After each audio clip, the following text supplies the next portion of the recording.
Thanks for joining me. This is Skills and MCPs for Drupal development. I'm Alex Jurevich. I am a business owner. I own Zivtech, which I started back in 2008 with my partner at the time, Jody Hamilton. And I still do that, as well as own it and do strategy and site building work. I also own, really through my wife, an ice cream shop in Philly called Milk Jawn. It is the best ice cream. No, there's lots of good ice cream. It's at the top echelon, I would say. It's very good. If you're coming to Philly, I would love to treat you to some. Come find me. I've been involved with Drupal for a very long time. My first Drupal site was on Drupal 4.6 with civic space distribution, and I don't even know if it was called a distribution, install profile, and democratic theme. It was all very cool at the time, not anymore. And then I used to contribute code. When I first started with Drupal, I was trying to figure out if I could become a developer. Eventually, I did partner up with someone who was actually good at it, and then we hired other people, and I never again, from that point forward, touched code at all until this past year when I started to get into Claude code, and that changed everything for me, and I think it is going to change stuff for you too. If you were in the last session, I feel like it's important to remember with this stuff that there's very different levels of AI that you may or may not be working at, and they are moving very, very fast. So if you have just been on Microsoft Cowork, besides just saying, I'm sorry for you, you're not yet flying on the spaceship, I would just say. Like, you're not yet able, I don't think, I don't know if it uses skills and MCPs, but the new Claude, the new Codex, which is the coding thing for ChatGPT, are pretty wildly incredible. And the thing that makes them incredible are these skills and MCPs. Claude Code is a command line or terminal-based interface for the chat. It's way more powerful than what you're going to get in the regular chat window, and that's because it can work with local files as if they're a RAG, like it's retrieval assisted generation. It can work with big coding, not just code but documents. It can work in your folders with your files, and it can also do things like have very specific sets of instructions that I'll talk about as the skills, and it can interact with other software that you might normally just like download and install and run yourself, and it can really run those as part of its processes. Claude Code, the other thing that it does is it's able to really manage many agents. So I'm sure you've heard, like, there's like Opus, which is like the top level in Claude, and then you have Sonnet, which is like, they say better for everyday tasks, and then they have Haiku, which is better for individual tasks. And each Claude Code agent can spin up multiple other sub-agents to do specific things for it that those agents are suited for. And that's really incredibly powerful. It also means that you can work incredibly fast with these tools. Also, for things like context window, if some of you are familiar with, when you work with many agents, you get the context windows of all those agents, somewhat less because it has to pull in some context into the main agent, but still you get a lot more bang for your buck with many agents. Claude Cowork, if you're not comfortable yet with Claude Code, or you think that it's going to be too much for you, I would suggest that you try it out anyway. But if you want a more desktop-like experience, I also do work in Claude Cowork as well, which is like their desktop application. You can still get the MCPs and skills that I'm going to describe working in Cowork. It's just a little bit more clunky. It's working within a sandbox. But it basically can give you a lot of the things that you're going to be that you would get with Claude Code. But if you're going to do it, work in there, but then try out Claude Code and see if you can get used to it, because you'll just get a lot more powerful tooling there.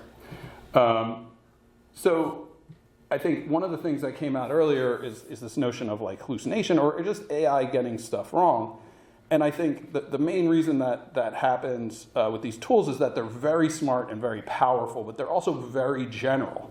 And a lot of times by the time it gets, it might know about all the things. And when I say know all the things, it doesn't really know even what it knows. You have to like question it to get it to find the pathways to that kind of like information. So what you're trying to do with these systems is get them from like a general purpose system down to something that knows what you're working on, in this case, that understands Drupal's conventions and Drupal's sort of ways of doing things. Even, and when I say conventions, I mean both like on the community side and also just the way that Drupal development has evolved over the years, the coding standards and just the other parts of that. And also like the standards around how we as agencies or internal organizations build our sites and manage our sites. So yeah, I mean, if you don't have any way to get it lower, you're just going to babysit it constantly, and it's going to be constantly either some combination of getting it wrong and confidently telling you something that's wrong, which is just not annoying. But so the way that you get away from that is, number one, through a skill. Skills are instructions that, this was a standard developed by Claude, Anthropic, now is adopted by at least Open ChatGPT Codex. But I think eventually all of them will use this. In fact, Codex is in their ChatGPT just released GPT 5.4 yesterday, and it now has like it's one-upped the skills, which I'm just starting to wrap my head around. It just happened yesterday, meaning like they made it even more explicit what you can and can't do. So a skill is, at some level, it's just a folder with a bunch of instructions. I'll show you one in a second. It's written in Markdown, no special syntax, and Claude reads it before it commits to the task. So if you remember, you think about the prompt engineering. Well, a lot of this is, think about it like pre-caching prompt engineering that's specifically oriented to specific tasks that you do. Skills act as knowledge that is, institutional knowledge that acts as an enabler to allow you to do things, and also as guardrails to tell it what it shouldn't do, so that you can get it moving towards, your end goal. This is what a skill folder looks like when you're working in it. Did I push that button? Yeah, I guess I did. You have, at some level, you don't need to have anything other than the skill. In a lot of cases, you may have like different skills located within one skill, and that's something that I'll show you next. But Claude, when it starts up, it has both like a universal set of skills that you can register, as well as you can load them per project. And the good thing about skills is they're shareable across your organization. So what goes in skills? Stuff like coding standards, architecture decisions that you normally make, domain expertise, even business rules. Incorrect and correct examples. Now that's one of the big things that skills do, is it says it tells the AI not only what to do, but it says like definitely never use, like if you want it to use a writing guide, you have to tell it not just like use these things, don't use these other things, like don't write like that. And so then you have the other part. So you have the skill helping you to sort of like work in the right way and find the right information in the right places. And then you have an MCP. And an MCP is again, another thing that was released by Anthropic, which is basically equivalent to a USB protocol, but for AI. That's how it described it to me. You build one server and it works in all of the AI tools. So if Claude is the knowledge, MCP gives it capabilities. It can run statistical tools for you. It can obviously write code for you.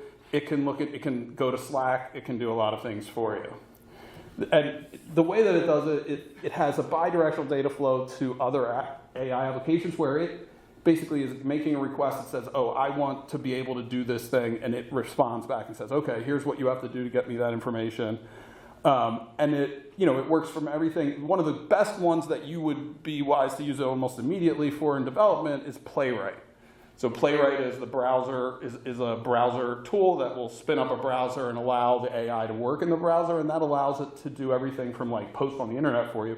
But the bigger thing is do things like do testing up front for you, so that whatever you want to be tested, it'll go and like open the site. Like we want to do accessibility testing where it like actually acts like the keyboard. Well, in order to do that, it has to use an MCP that gives it a way to control that browser and that mouse movement, and gives it a capability that it wouldn't have otherwise. So that's a capability Whereas the skill tells it how you want the MCP to work.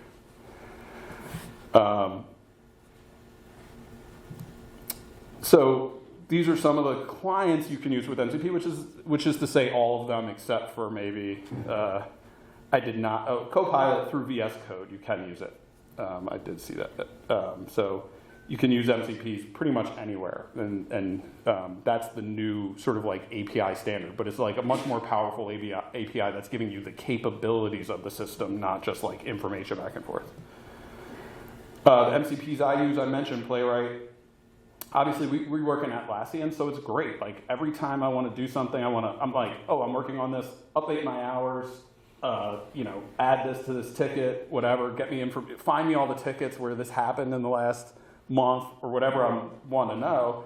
It works with Atlassian and just figures it all out. Like right now, I have it going through and doing like lots of things that you always wished you could do and never had the time. Like go build me out all the user stories and you make user tests from them for all the sites that it's just, you point it at your system, and if you have the right documentation already there, it's going to build you out all of the things that you wish you had, testing, documentation, and all of the things. It's pretty wild. GitHub obviously can run GitHub for you. Some of the other cool ones that I like are, well, Google now has a command line interface for all of its systems, as does Amazon. So you can do basically like anything you can do in those systems. The Amazon ones are super robust. They're a little bit of a pain to set up just because you have to specifically enable all of the APIs you want it to be able to use, which is a labor-intensive thing. But once you have it set up, it's pretty cool. And Pencil is a cool one that I highly recommend for. It's a visual design in VS Code or in your an IDE tool, so that I would say the one area where I don't think these skills work basically at all, or where Claude and Codex both struggle the most, is in any kind of design. So if you're in design, stay in there, because it's gonna be a long time before these tools touch up there, whereas everything else I think is open. Some other useful helpers if you're interested in Claude code that I use are Oh My Claude Code, which I love it's a weapon, not a tool.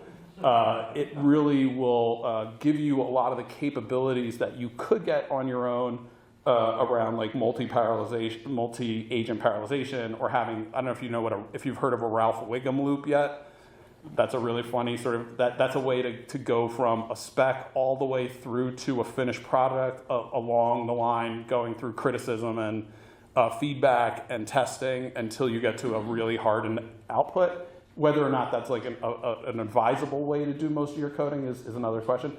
And then Spec Kitty is one that I've been using a lot. That's from a former, he's current friend, but former Acquian. I think he was like he was one of the first employees at Acquia, Robert Douglas, who made Spec Kitty, which is a way to sort of like back into the specifications of an application that exists, or help you with greenfield applications as well. But you're sort of like backing into the architecture decision records that you would have, like if you had like a consulting agency doing all of your work, and then it allows you to plan out and execute on like large migration projects or modernization projects in parallel. So it goes and builds out all of the specs for you. And I would say, just if you're interested in a sort of like the concept of how to develop well in this new wet world, spec-driven development is the way that you should be working.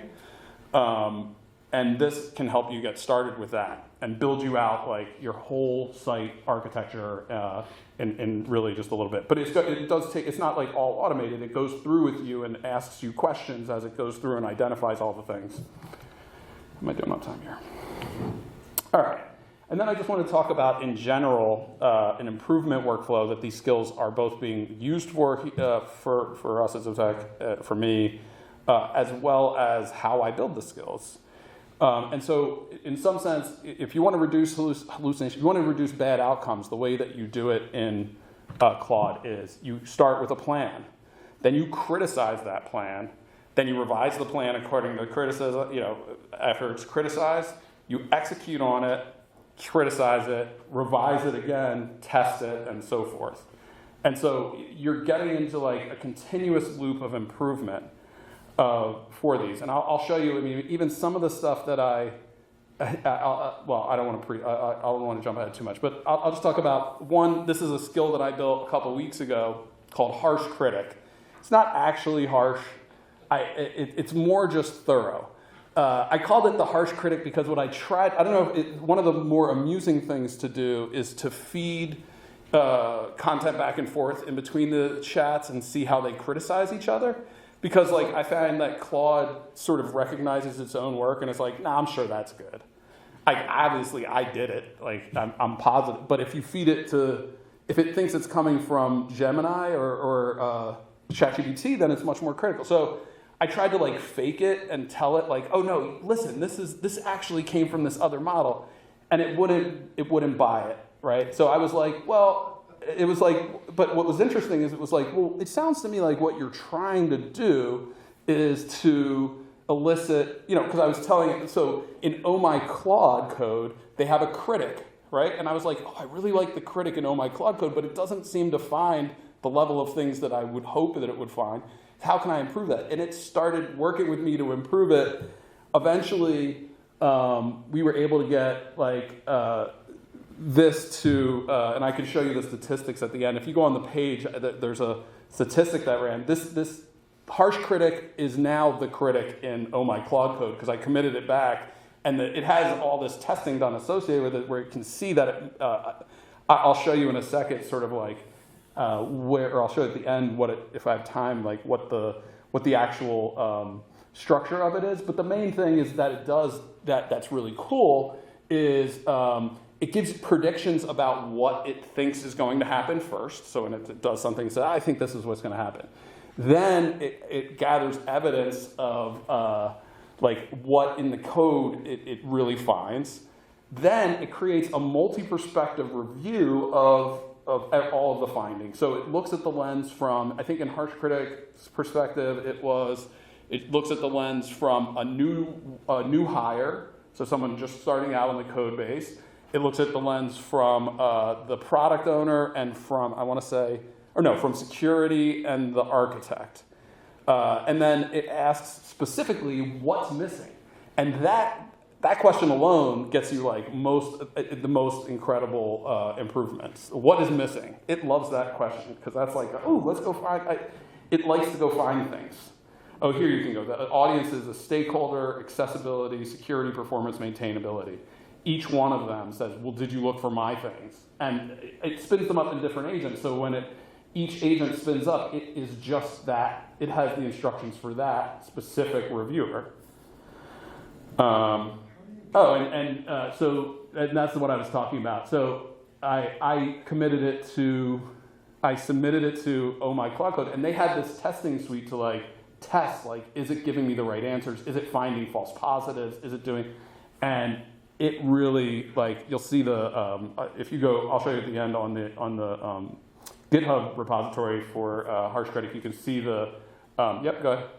Oh, go ahead, finish.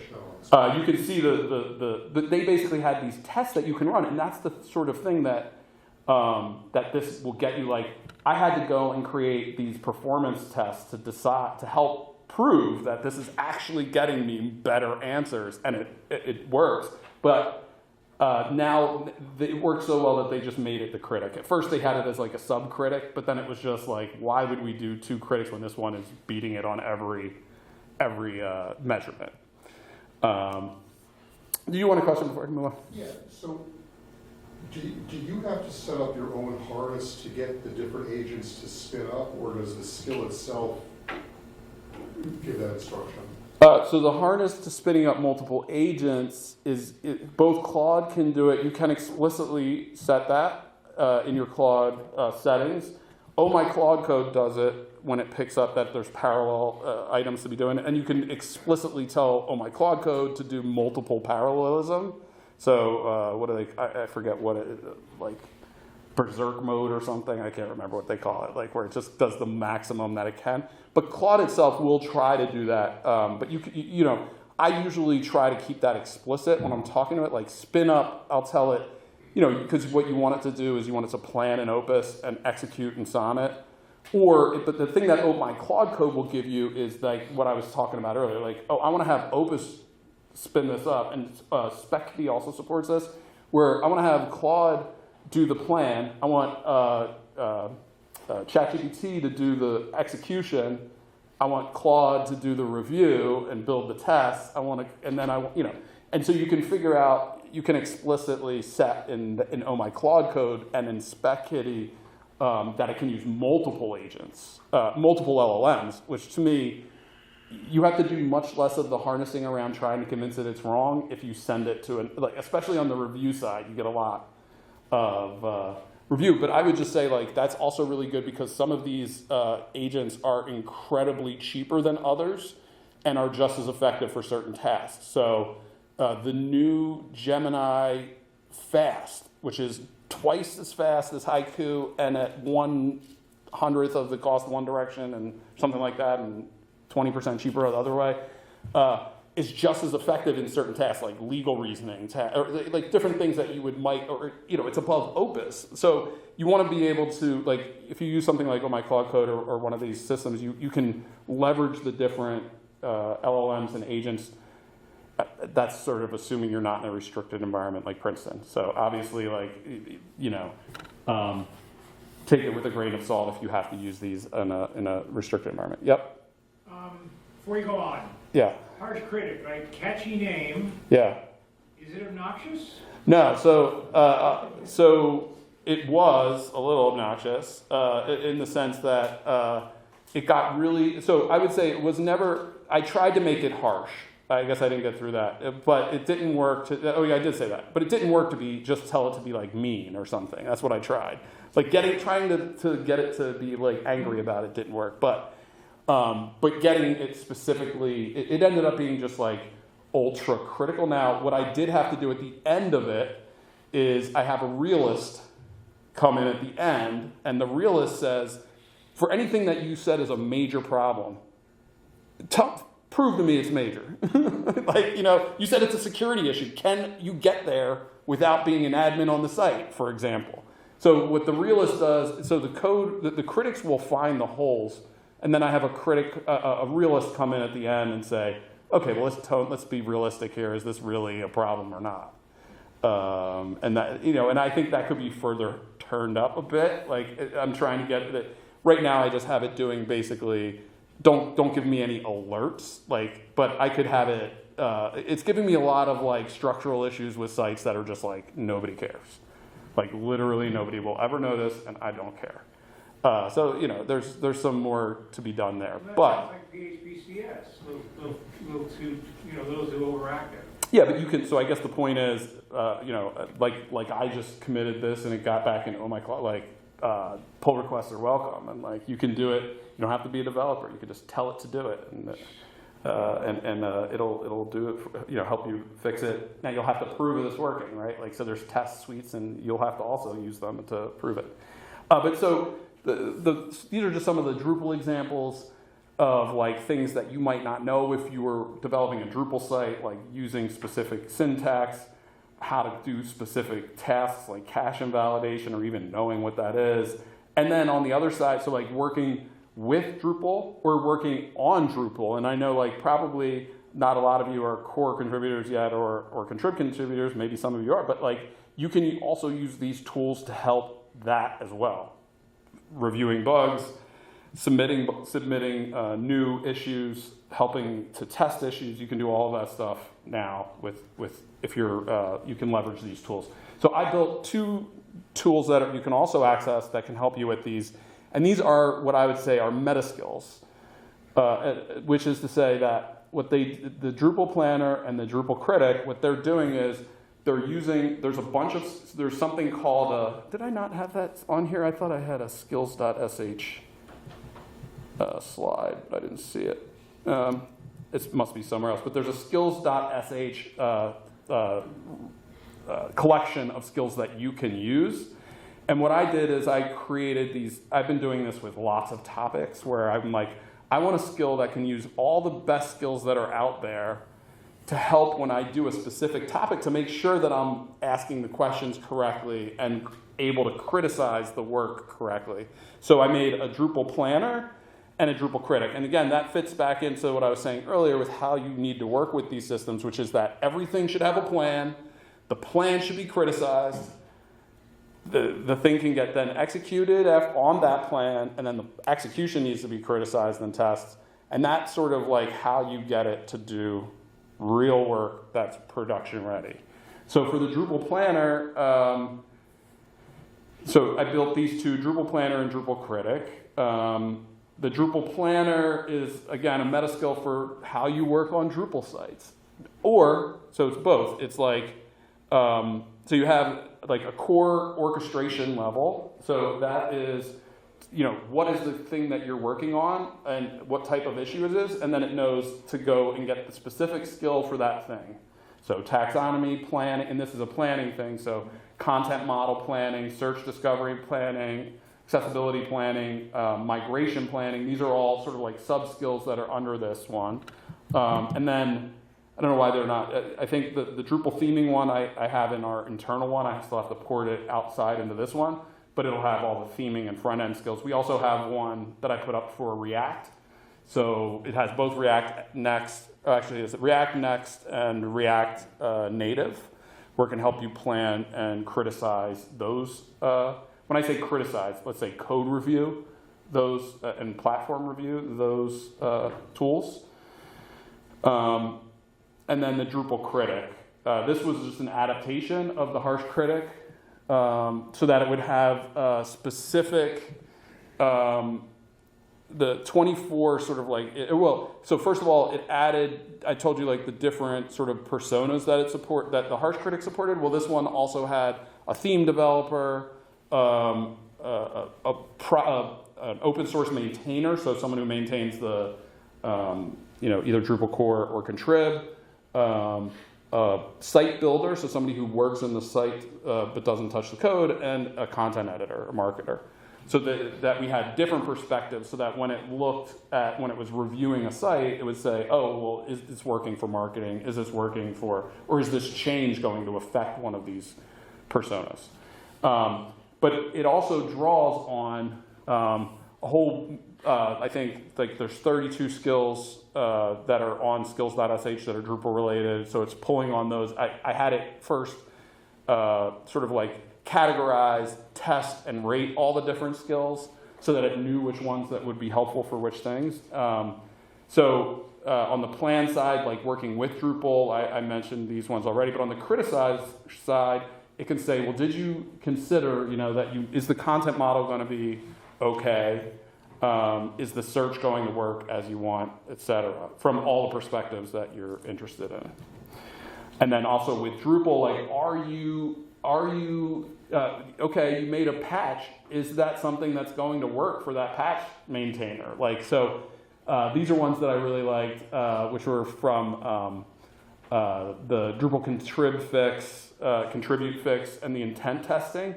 So like, what did you mean, marketing person, when you said, I want to post this thing on this site? Well, it helps to give you the intent of what the person was really talking about, sort of like a translation into Drupalese for, again, working on Drupal, like stuff that you would contribute back to Drupal.org.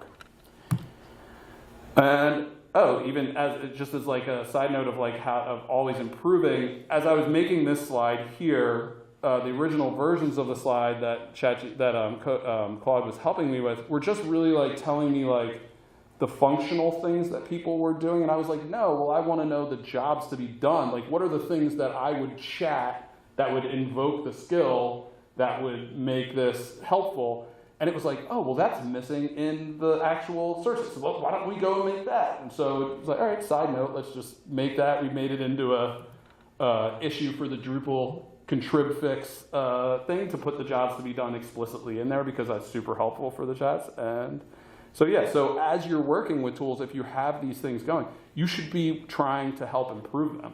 You're like, oh, it doesn't do this thing for me yet? Okay, well, let's make it do that, and then just like send it back as a GitHub issue and pull request with no work. There's the skills.sh. site. So if you go to skills.sh, you'll find a listing of all of the big skills that are out there. But the find skills, which is a skill that helps you find other skills. If you'll note everything here is very recursive, and that's just the nature of it. You're always working on it's like sort of like all going to, curving in on itself. It's turtles all the way down. But it is skills.sh is where the find skills one looks, and then there's the skill creator, again, the skill for making skills. This is all very recursive, and then front end design and visual explainer. I will say the front end design, like I said, if you have a design, you can get it to make that into a site for sure. Trying to get it to design something is years away, I think. What do I know though? This stuff moves very fast. And the visual explainer is pretty awesome, and I'll show you that one in a second. I run that on any sufficiently complicated thing I'm working on, not just, I'll do it on philosophy things that I'm working on as well as code things, and it's really cool. So these are some resources. This whole slide deck will be up on, is already up on the site, so you can find these there. And yeah, I now I'll take some Q&A, and I have a couple of things I'll just show first. So this is an example of one of it's not very big, but this is the explainer, the visual explainer for the Drupal Drupal critic skill. Just as an example, the harsh critic one, you can see here. Here's the numbers that were different, and I did it a bunch of, one of the things that I did, that's really, that I find so amazing about this software is you're like, okay, so these are 3 different versions, version 1, version 2, and the original critic. And each time, the reason why it got so much better was I was like, okay, this isn't good enough. What can you do to make this better, basically? And it was like, oh, I have a bunch of ideas how to improve this. I was like, yeah, let's do it all. And I would say, I kept doing that for a while. At some point, what I had to do was break it into many skills because the context window would just get too giant. You don't want to have too much going on. But I mean, you can just see here, on this, these are only comparative because they're run per session, so you can't, it's not like it was, it's basically in that run, I ran them all 3 at the same time, and you can see the differences. It's like the sort of delta between them that matters more than the absolute numbers, just so that you sort of understand. And false positives, lower is better. Now this was interesting. Oh no, let's see. To get the false positives down, this was an older one. I had to obviously put the realist in. Yeah. So, and then if you're interested in these, on all this is available as open source. You can get more information there. All these are nice little skills that I put in there. And try them out and see if they can help you out. So I think that's all I have. And does anyone have any questions? Yeah? So you said you don't do a whole lot of development work, or at least you haven't until about a year ago when you got introduced to this. So my understanding is Claude is mostly a CLI tool, right? Unless you use CoWork. Yeah. So when you're telling it all these instructions and it's going off and doing everything in various Git repositories and whatnot, are you then just opening up the code to review anything after that, like in an IDE? Yes and no. So first of all, I want it to review it first. I mean, the ideal scenario that I think everybody wants to get to and that people are already operating in is this sort of dark factory. Specs in, code out, that's it. Right. We're not there, right? I would say it depends on what we're talking about here, because the one advantage that I see of Copilot from Microsoft is that it integrates really well with VS Code or PHP Storm. Or I mean, I use VS Code before. Both of them are. I work in VS Code as well. Oh, okay. Yeah, it works really well in VS Code. Okay, so you can integrate Claude with that. With anything. Okay. I mean, it's definitely the dominant developer-focused tool. So it works with, so the MCP I talked about, Pencil, which is the design tool, is a VS Code extension. So it runs in VS Code and sort of like maps like your design elements. But you're interacting with Claude through its CLI tool, and it's opening up VS Code and doing everything in there for you. No, well, I mean, yes and no. I mean, no, it does do that. I mean, all of its files are Markdown anyway. So like, you're going to go in there if you're looking at over stuff, you're working in the code no matter what. As far as like, I don't review the actual code. So I have not been using it I have been using it to make some commits to our client sites, but mostly been working on very specific projects and having it do sort of like the level of architecture planning. I mean, I did just have it point at a site just as a test. I did with ChatGPT 5.4 say, find me all the problems and create a fix, test them all, make sure it doesn't break anything. And I mean, it looks like 5.4 did it. I mean, it used up a boatload of tokens to do it. Basically, you get a certain amount of usage every week. ChatGPT is just like such a hog, it'll just be like, all right, I'm using them all. And then one day, and you're like, okay. But it does seem to have found and fixed like lots of things. I think one of the things that Skills and MCPs can really help with is setting up your non-developers like me with, like I was saying, like the guardrails and the methods of working that'll help it get pushed to production, whether that's at Drupal.org or at one of our client sites. So it will work in work trees. It will make sure that it has a division of like what is it like, making sure that everything is reviewable, tested, and so on. But so those skills can give all other people those abilities as well. I think someone was saying, oh, it's like your intern. Well, when you're using Skills and MCPs, it's like having an intern who just happens to be like 100 and 200 IQ with PhDs in mechanical engineering, biomechanics. I mean, I don't know. Name any friggin' crazy PhD that you could have. Business and I don't know. Every degree that you could imagine. It's like having that expert at your fingertips. Now, I think what you're getting at maybe is like, are you able to then check it? And the answer is probably not, but you can have it check it. So it's like, it's already smarter than anybody else in the room. So like, why do you need to check it when it can do it for? I mean, I guess the point is like, again, that's that loop of like, if you can get it to criticize itself and improve itself as it's going, it's stunning. So yeah, I would say, God, I wish I had interns along the way that had that level of skill, but it's wild. Yeah. In your experience, how far down the food chain can you go with this? Or up the food chain, I should say.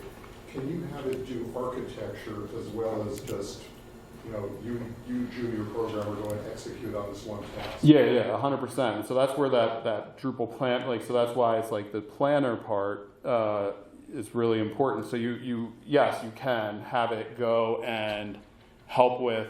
I would say the place where it has the least ability to help is with design decisions or even understanding design. But information design, it's incredibly adept at.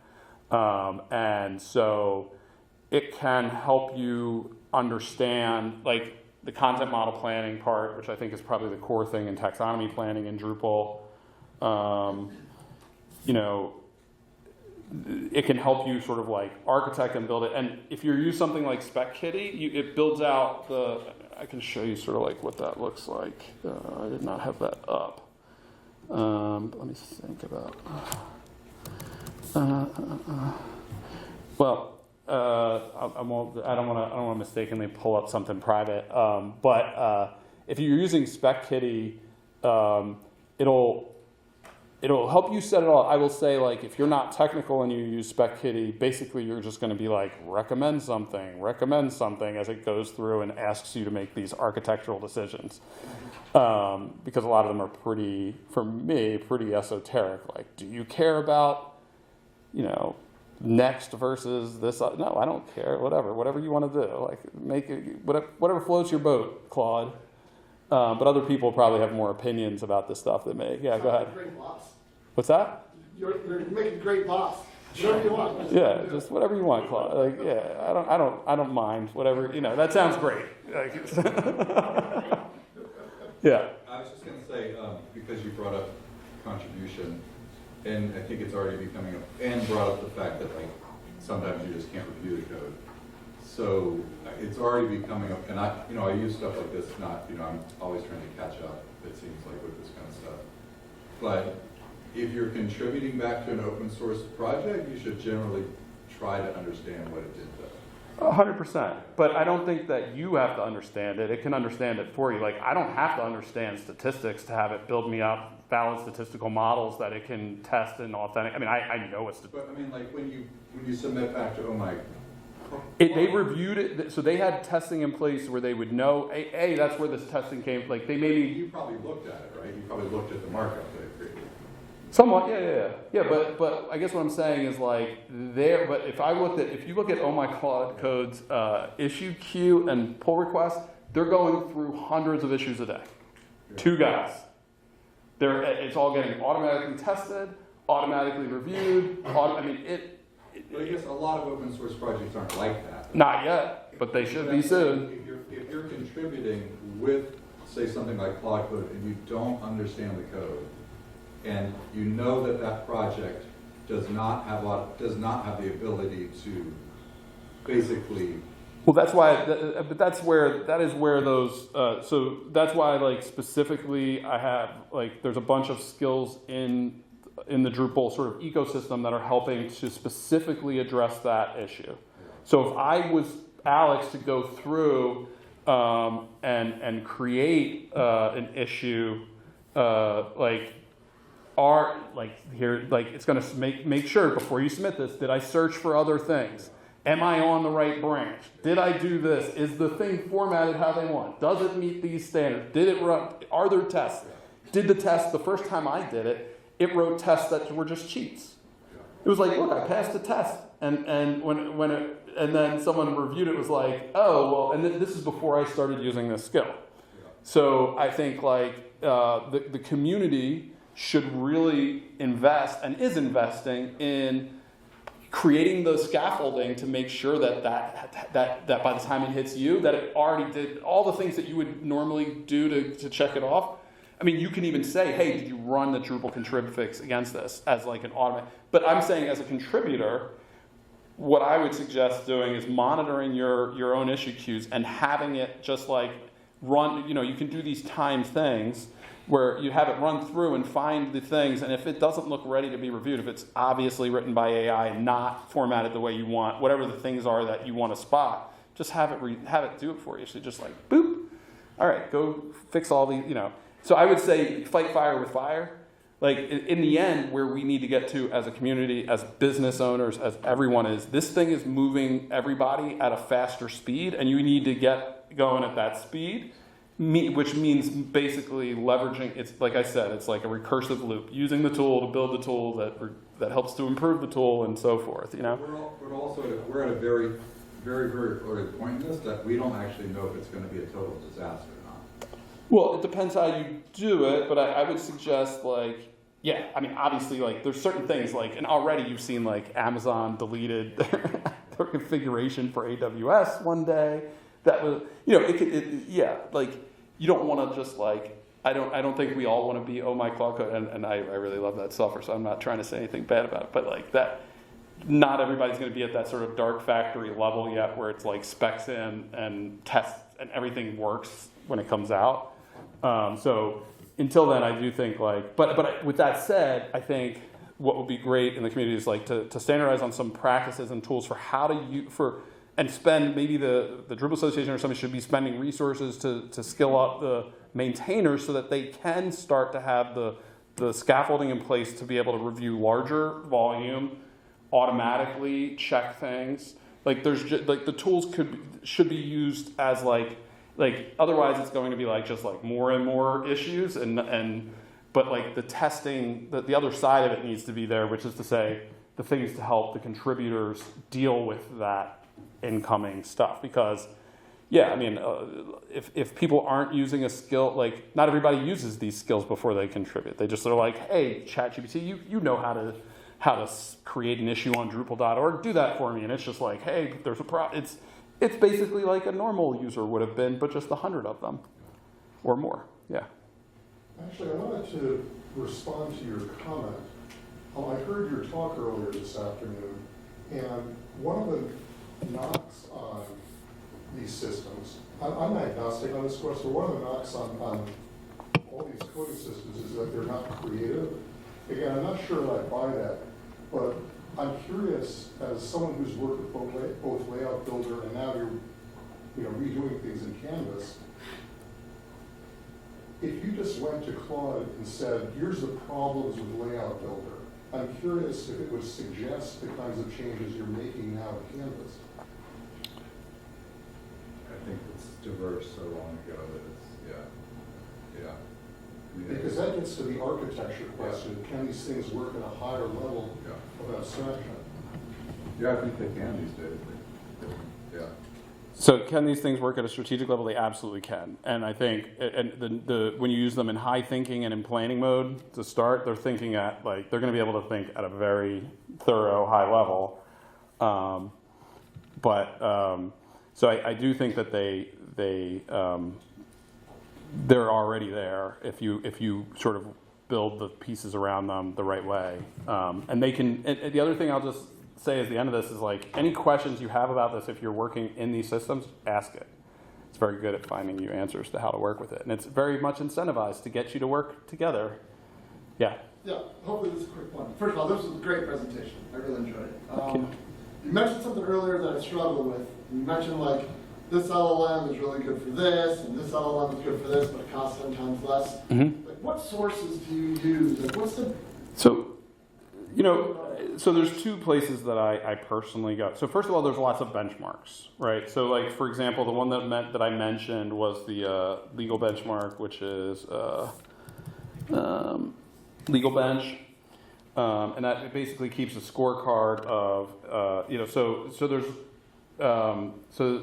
this is a company, Val's AI, and so they have evaluations of the different models against standard things. There's one, this is the Legal Bench, which is sort of, I think, the one that they use to pass the bar. That's sort of the benchmark.